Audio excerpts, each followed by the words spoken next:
Nesta aula, a primeira pergunta que se deve fazer é: qual o objetivo da análise financeira? A análise financeira procura avaliar a capacidade financeira de uma empresa. Esta análise é obtida, basicamente, através de três grupos de índices. Índices de liquidez. Estes índices nos fornecem a capacidade de uma empresa de pagar seus compromissos.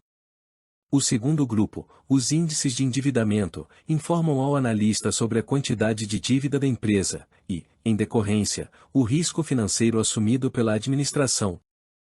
Finalmente, os índices de rotação indicam o modo pelo qual a gerência da empresa está administrando os diversos itens patrimoniais, como estoques, recebíveis, fornecedores, assim como os demais ativos e passivos da organização.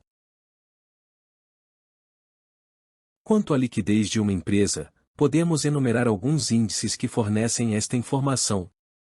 Entretanto, o mais relevante é o índice de liquidez corrente ou circulante. Ele é obtido dividindo-se o ativo circulante pelo passivo circulante. Outros índices de liquidez são: liquidez seca, liquidez imediata, liquidez geral. A forma de cálculo destes outros índices é apresentada na apostila. Mas, qual o significado do índice de liquidez? Uma empresa com o índice de liquidez corrente de 1,5 significa que, para cada R$ 1 de dívida no passivo circulante, esta empresa possui R$ 1,50 no ativo circulante.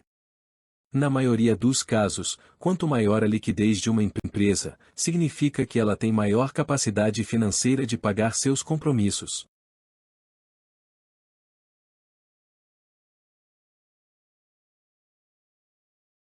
Uma pergunta que é normalmente feita sobre este tópico é: existe um índice de liquidez ótimo, comum a todas as empresas?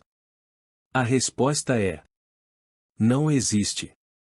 Vai depender muito do tipo, dos prazos para pagar os compromissos, da sazonalidade da operação, entre outros fatores.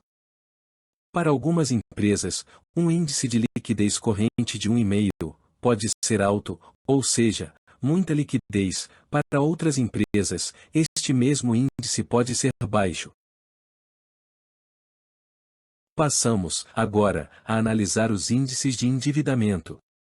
O cálculo deste índice é importante, pois uma empresa endividada em um país, como o Brasil, com taxas de juros elevadas, corre um risco financeiro elevado.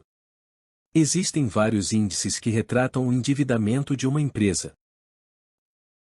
Endividamento a curto prazo do ativo total. Endividamento a curto prazo do patrimônio líquido ou capital próprio. Endividamento de curto e longo prazo do patrimônio líquido.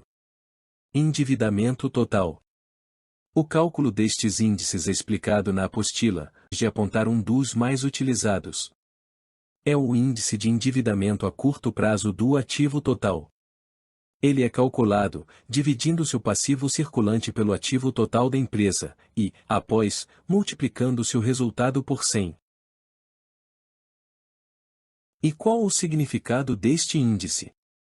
Por exemplo, um índice de endividamento a curto prazo do ativo total, de 30%, significa que, para cada 30 centavos de dívida a curto prazo, a empresa possui R$ 1 no seu ativo. Um ponto que deveremos ter sempre em mente é: quanto maior o endividamento, maior o risco financeiro para a empresa.